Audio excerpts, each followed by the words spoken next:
పిశాచాల జోస్యం. అనంతపురం అనే గ్రామంలో సూరి అనే యువకుడు ఉండేవాడు. వాడు ఇంటి పెరట్లో కూరగాయలు పండించి వాటిని పట్నంలో అమ్మగా వచ్చిన డబ్బులతో జీవనం కొనసాగించేవాడు.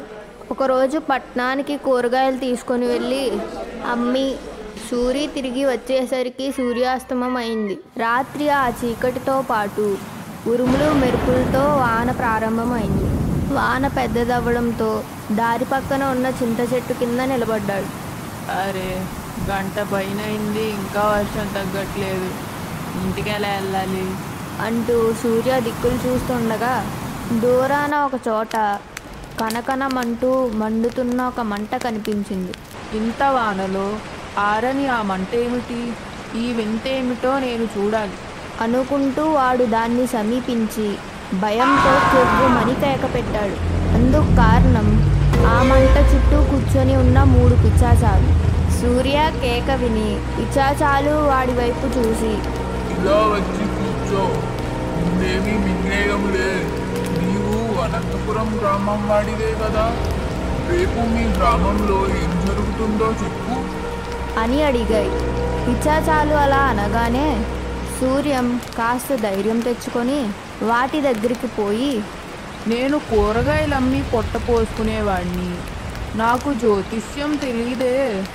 అలాగా, అయితే నేనే చెప్తాను విను అంటూ ఒక పిశాచం ముందుకు వంగి ఆ మంటలో నుంచి కొంత నిప్పుని మింగి, మీ ఊరి పాఠశాలను ఆనుకుని ఒక వేప చెట్టు ఉంది కదా, అది పోయిన గాలివాన దెబ్బకు ఒక పక్కకు బాగా వండిపోయింది.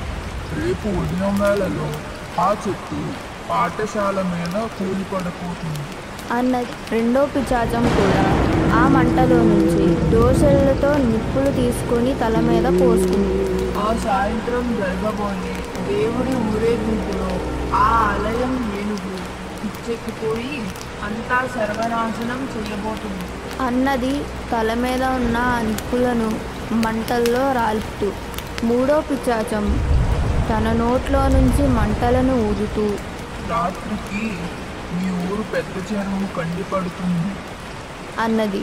ఆ పిశాచాల జ్యోతిష్యం విని సూర్య ఆశ్చర్యపడుతున్నంతలో అవి ఒక్కసారిగా పెద్దగా నవ్వి మాయమైపోయాయి. వాన తగ్గుముఖం పట్టగానే సూర్య బయలుదేరి గ్రామానికి చేరాడు. వీధిలో పాఠశాలకు పోయే పిల్లలు కనబడగానే వాడికి పిశాచాలు చెప్పిన జ్యోతిష్యం గుర్తుకు వచ్చింది. వాడు హడావిడిగా పాఠశాలకు పోయి ఉపాధ్యాయునితో జరిగిందంతా చెప్పి, ఎందుకైనా మంచిది పాఠశాలకు సెలవివ్వండి అని సలహా ఇచ్చాడు. ఆ ఉపాధ్యాయునికి వేరే సొంత పని ఉండడంతో పాఠశాలకు సెలవని చెప్పి అప్పటికే వచ్చిన పిల్లలతో ఆవరణం దాటుతుండగా పక్కనే ఉన్న వేప చెట్టు పెలపెలమంటూ పాఠశాల మీద కూలిపోయింది. క్షణాల పైన పిశాచాల జ్యోతిష్యం సంగతి ఊరందరికీ తెలిసిపోయింది. గ్రామ పెద్దలు కొందరు సూర్య దగ్గరకు వచ్చి, పిశాచాలు ఇంకా ఏమైనా చెప్పాయా అని అడిగాడు. సాయంత్రం ఆలయంలో ఉన్న ఏనుక్కి పిచ్చెక్కిపోతుందంట, ఇంకా రాత్రికి మన ఊరి పెద్ద చెరువు గండి పడబోతుందంట అని చెప్పాడు సూర్య.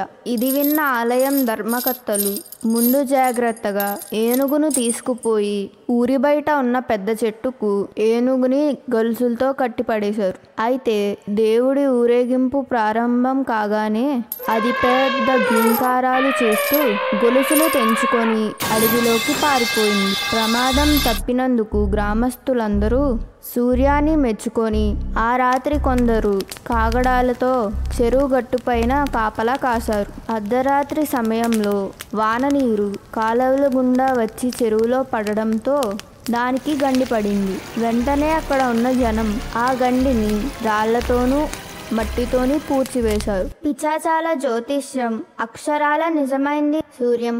ఈ రాత్రి మరలా ఆ చింత చెట్టు దగ్గరకు పోయి అవేమి చెప్తాయో తెలుసుకొని రా అని గ్రామ పెద్దలు సూర్యాని కోరారు.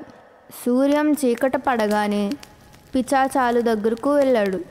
వాడిని అంత దూరంలో చూస్తూనే, అనంతపురం వాసి రారా, మా జోస్యం ఫలించినట్టేనా?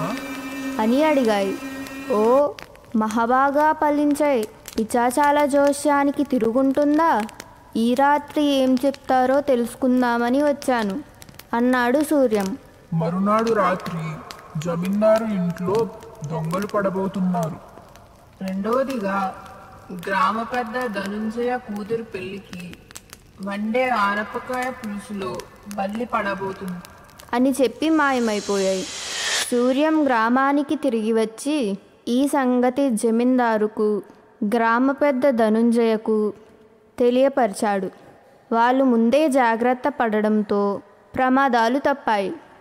మర్నాడు జమీందారు స్వయంగా గుర్రపు బండిలో సూర్యం ఇంటికి వచ్చి, ఈ రాత్రి పిచాచాలను, నాకు కొడుకు ఎప్పుడు పుడతాడో కనుక్కో, నీ కష్టం ఉంచుకోంలే అంటూ 100 బంగారు కాసులు ఉన్న మూటను సూర్యంకిచ్చి వెళ్ళిపోయాడు.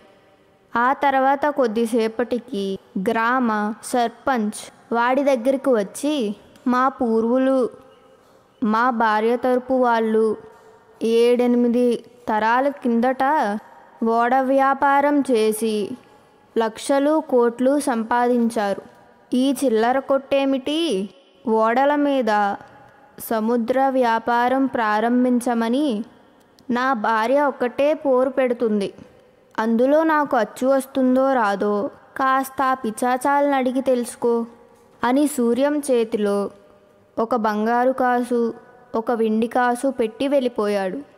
ఈ విధంగా సాయంకాలం అయ్యేసరికి వాళ్ళు వీళ్ళు పిచాచాల జ్యోతిష్యం కోసం ఇచ్చిపోయిన డబ్బు లెక్క చూసుకునేసరికి సూర్యం కళ్ళు చెదిరిపోయాయి. అంతా కలిసి 1000 కాసుల వరకు జంబు పడింది. అందరి కోరికలు ఒక కాగితం మీద రాసుకుంటాను. వచ్చిన డబ్బులో 500 కాసులు పిచాచాలకి ఇస్తాను.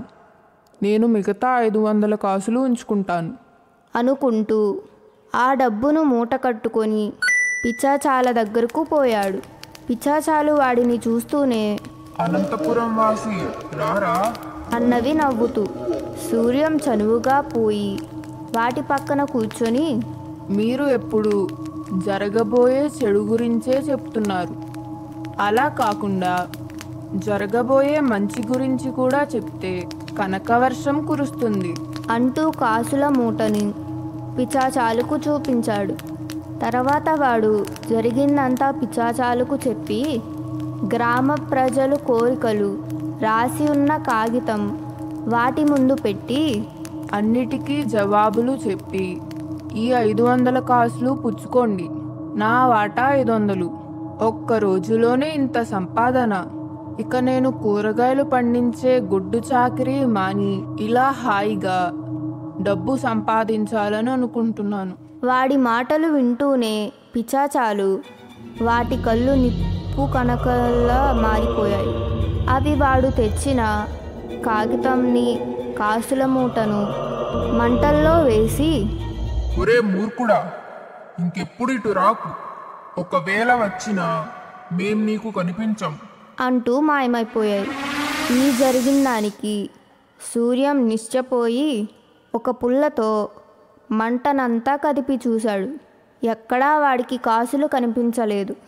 తెల్లవారితే ఎవరి డబ్బు వారికి తిరిగివ్వాలి, ఏం చేయాలో తెలియడం లేదే అంటూ దుఃఖంతో కూర్చున్నాడు. తెల్లవారాక ఆ దారిని పోతున్న ఒక ముసలి బాటసారి సూర్యాన్ని చూసి, ఏమి నాయనా అలా విచారంగా కూర్చున్నావు అని అడిగాడు. సూర్యం అతనికి జరిగిందంతా చెప్పాడు. అంతా విన్న బాటసారి, నాయనా ఆ పిచాచాలు అన్నట్టు నీవు నిజంగా మూర్ఖుడివి. పిచాచాలు డబ్బేం చేసుకుంటాయి? అవి చేసిన చెడ్డ పనులకు ప్రాయశ్చిత్తంగా కొన్ని మంచి పనులు చేయాలనుకున్నాయి. అందువల్లనే మీ గ్రామానికి రానున్న ప్రమాదాల గురించి ముందుగా హెచ్చరించాయి.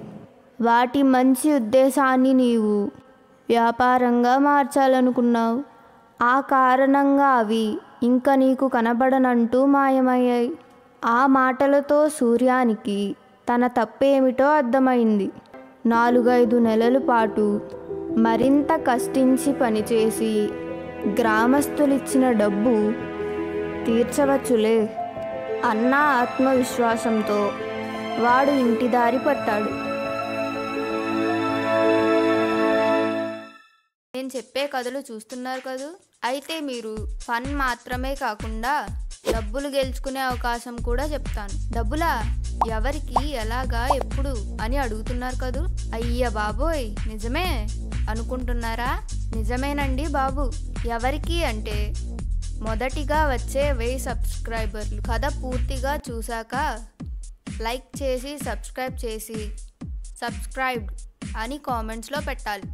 మేము 1000 మంది సబ్స్క్రైబర్స్ పూర్తి అవ్వగానే కామెంట్స్లో ఉన్న నేమ్స్ని సెలెక్ట్ చేసుకొని వాటిని డ్రా తీస్తాం. మొదటిగా వచ్చిన 3 ఎన్నుకొని వారికి బహుమతి అందజేస్తాం. మొదటి బహుమతి 5000, రెండవది 3000, మూడవది 1000 రూపాయలు. గెలుపొందిన వారికి ఆ బహుమతి అందజేయడం జరుగుతుంది.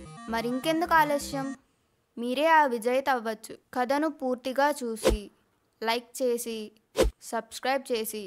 సబ్స్క్రైబ్డ్ అని మెసేజ్ చేయండి.